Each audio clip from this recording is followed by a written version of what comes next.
So before we begin, I want to review our character chart. I know that my students did this last week, and then Spoils Kids, you did this yesterday, right? So we're just going to review this before we move on to this chart, because you'll see that this new chart goes hand in hand with this chart.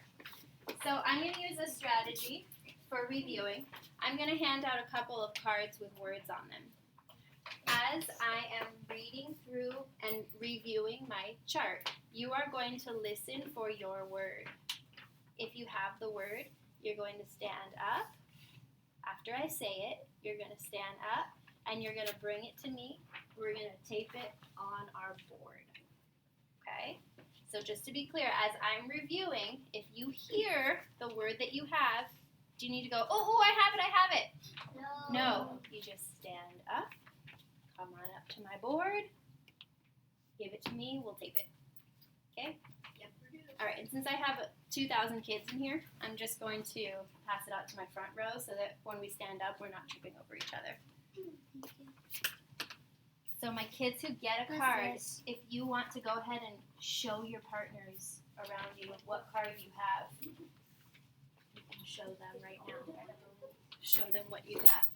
And that way, if you happen to not hear when it's your turn, your partner can go, hey, Jaden, that's you. Go, get up. Hey.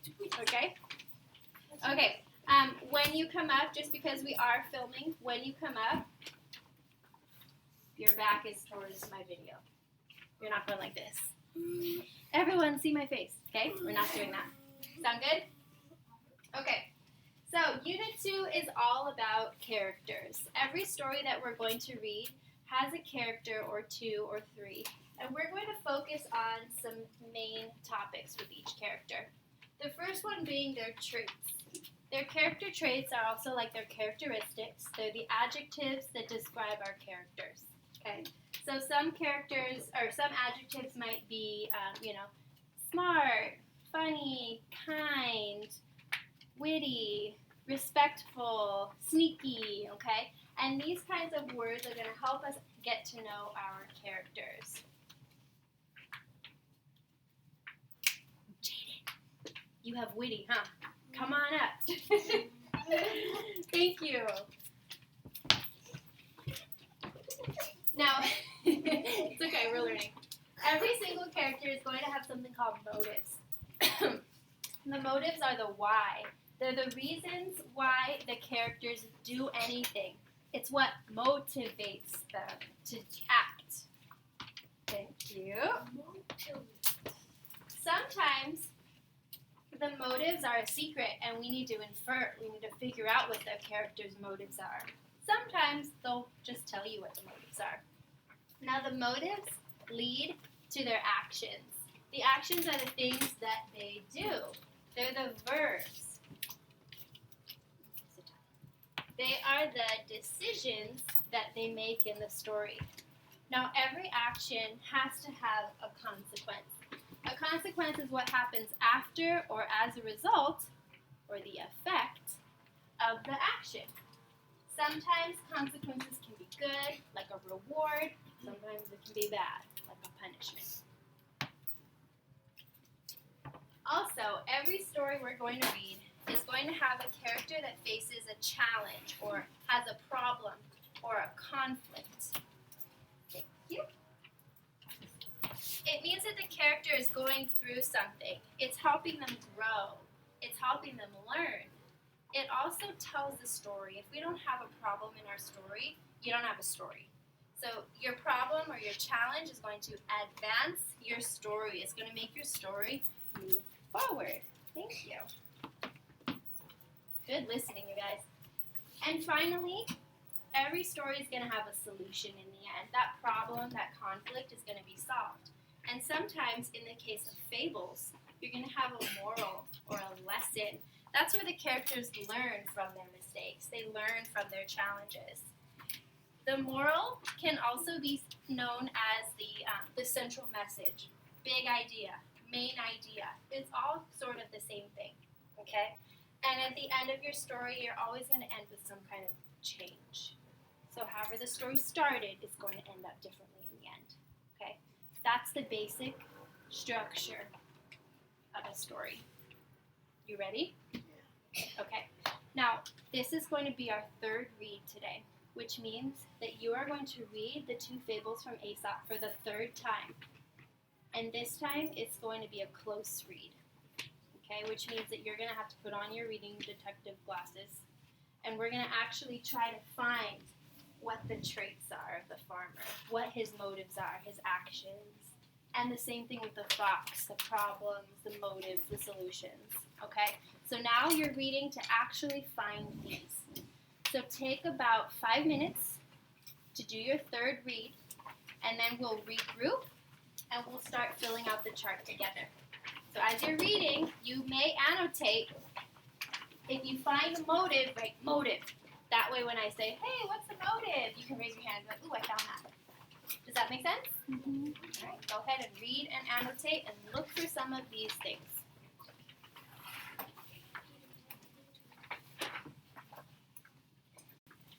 All right, so now that you have done your third read of these two fables and you've familiarized yourself with these stories again and you've annotated, let's start plugging in some of the evidence into our chart. Now, a little bit about this chart. See how there's this big line down the center?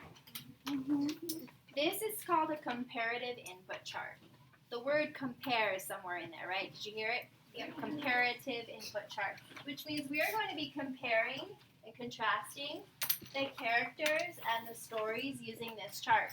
So everything that's related to the farmer and the apple trees on that side, everything related to the fox and the crow is on this side. And we're going to look at it side by side and see how they're the same and how they're different. Sound good? Yeah, sure. Okay. So now let's start over here with our farmer, since that's the first story that we read about. We always want to start with the traits, the characteristics, the adjectives. What kind of words describe our farmer? They can be words that are directly in the text, like evidence, or they can be traits that you just kind of infer. Owen, give me one. Greedy. Greedy, good. Remember, if you have the same answer as someone, you can show them, you can acknowledge it like this. Okay, you don't need your voice. You don't need to smack your hand down real hard because you're mad. Ani? Careless. Good one. Does not care about those animals in the tree. Haley. Selfish. Selfish. These are good words. Chloe. Self-centered. Self-centered. That's kind of related to that. Another version of selfish. Jason. Cold-hearted. Cold-hearted. Third graders love that word. We always talk about cold-hearted, warm-hearted. Young man in the back with the green shirt. Thinking for himself. Thinking all about himself, right? So he's self-centered, yeah. So I'm going to put a check there because that means someone else thinks the same. With the mohawk. I found Poor. That's directly from the text, right? That's what the text says about our farmer here. Okay, one more. Zoe? disrespectful. Yeah, I'll say, let's put it right here on the ground. Disrespectful. Okay, we've got our traits figured out for our farmer. Let's figure out our traits for our fox. I know your name. Nathan? Nathan. What words describe our fox? Hungry. Hungry! And you saw that from the text. That's evidence from the text, right? Sin. Very tricky, Tricky, we can write sneaky. sneaky, yeah, sneaky. Sketchy. Quiet hands. With the poofy ears. Sly. He's what? Sly. Let's put it up here. The sly fox. Ariel. Clever. Yeah. And one word that I'm going to add that means the same thing as clever is witty, which is what I put, remember? Which is what I put on our chart down here. Ethan. Smart. Smart.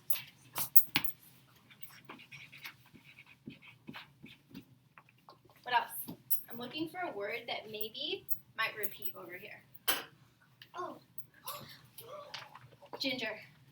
Greedy. Okay, so now what I'm going to do is I'm going to go through with my black, and we're going to underline words that are the same. We've contrasted them, right? We've figured out what's different. Now let's go and let's circle words that are the same so we can compare our two characters here. What do you know about both of our characters? Pink headband. They're both greedy. Both greedy. Anything else that you can think of? Maybe it's not on here. Careless. Careless.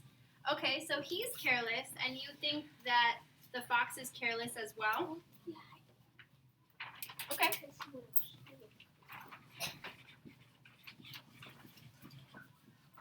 So not really thinking about or considering the crow's feelings? Good. Okay, let's move on. Let's talk about their motives now.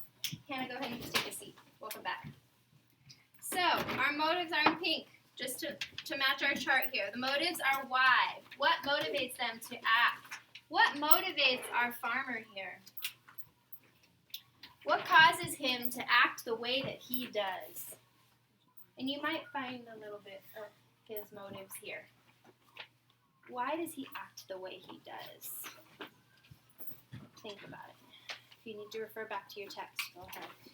Why does he do the things that he does?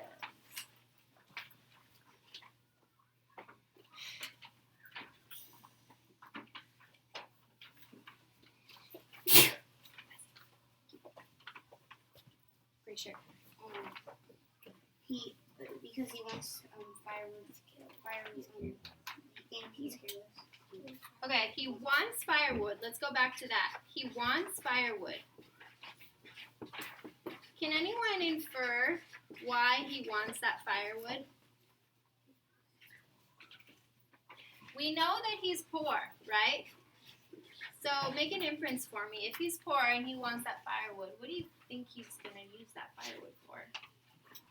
Chloe? The fire.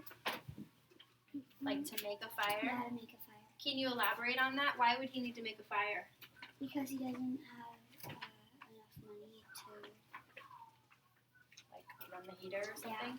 Yeah. Okay, so maybe he needs warmth. What else? Josh? You might want to sell it. You might want to make some money. That's what motivates him, maybe, huh? Okay. Let's jump on over to our fox. What motivates our fox? Why does the fox do the things that he does? All right. See, we don't really need the wait time here, huh? Vander? Because he wants the cheese. He wants cheese. Why does he want cheese? Henry? He wants cheese because he's hungry. He's hungry. Hi, Vincent. Welcome back. Take a seat. All right, and that's pretty much it, right? That's what motivates our fox. He's hungry. He can do whatever he needs to do. Okay, actions. What does the farmer do in this story? What are all the things that he does? Refer back to the text for evidence if you need to. What are some of the things that he does? He does quite a few things. Ethan. He pays more attention to the birds and So he ignores the others, pays no attention to them. What else does he do? Sin. he chops the tree away.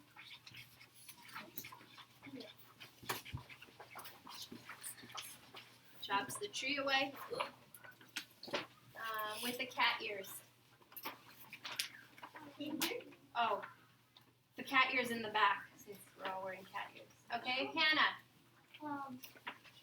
When he chops it down, when he chops some of it, he sticks his finger in and then he gets some honey. Okay, so he eats honey. He notices that there's honey and he starts to eat it. Okay.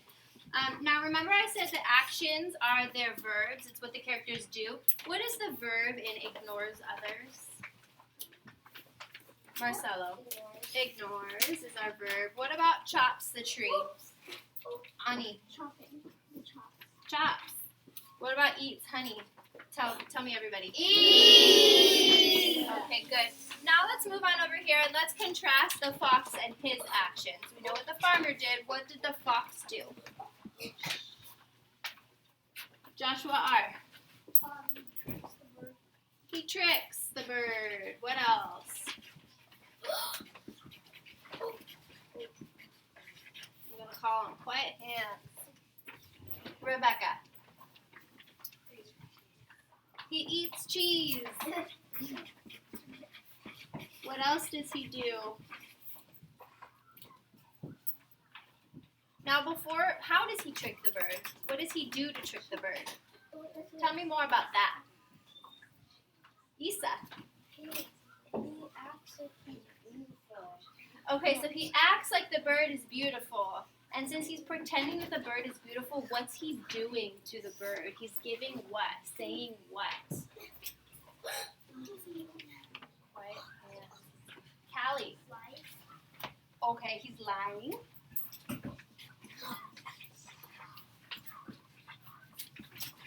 Let's say to the crow. What else is he doing? He is lying, but he is also, what kind of lie is that? What's he doing to the bird?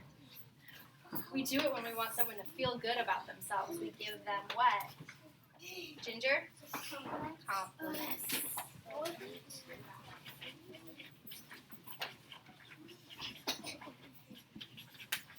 All right, verbs. What's the verb in tricks the bird? Tell me. Eats cheese. Eats. Lies to the crow. Lies. Compliments the crow. Compliments. Okay. All right, let's take a step back real quick. Is there anything that is similar, either with the motives or the actions? Anything that's kind of the same here? What do you notice? Look at the pink, look at the blue. Yes. Eats cheese and eats honey. Yes, both of them are eaters. And hungry. Both of them are hungry. Ethan, They both want something. they both want something. Okay, so they both have motives. Okay, we can write that right here. They both want something. Good. Okay, let's move on. Now the actions lead to the Consequences. Okay, what are the consequences of the farmer's actions? He did this, so now what? He ignored the others. He starts chopping the tree. Now what? New hands. You. What's your name, hon? Shalini. Okay. And he finds the Okay, so consequences of chopping the tree would be that he finds honey, and then also that he eats it, right? What else? Ella. He lets the animal stay in the tree as long as he gets honey. Lets the animals stay. Hooray! Okay, what about the fox? What are the consequences of his actions? Jason. The consequences of his actions is that he gets the cheese. He gets that cheese.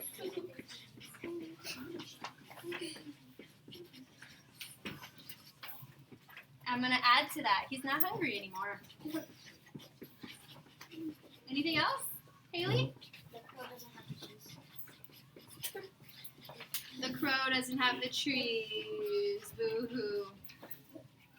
Okay, what else, Ani? The crow got cultivated, so that's the consequence when he started cultivating the bird, and then the bird got the cheese. Ah, okay, so the crow is motivated. Crow motivated to drop cheese. Yeah, wow, good. Okay?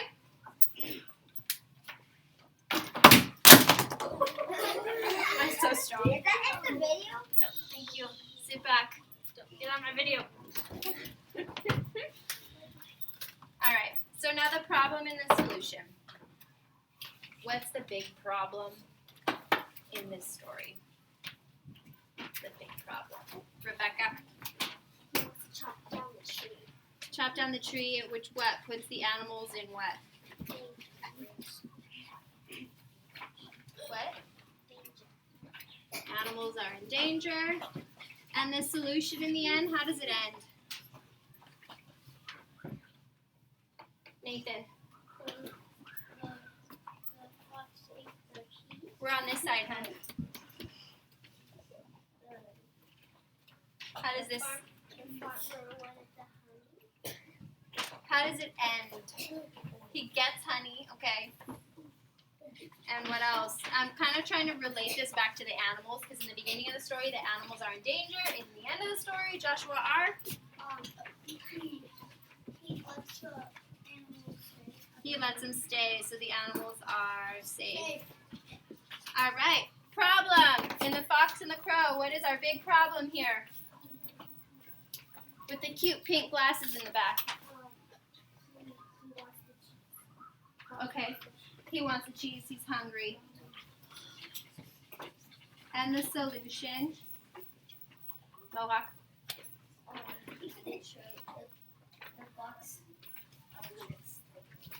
And he gets the cheese.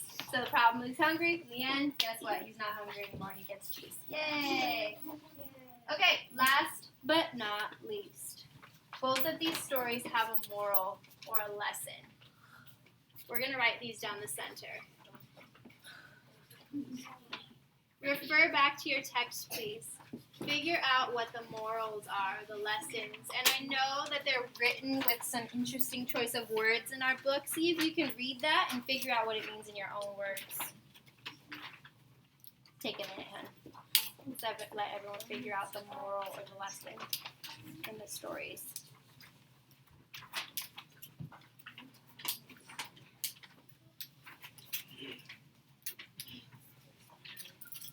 The lesson is kind of like what you learn in the end.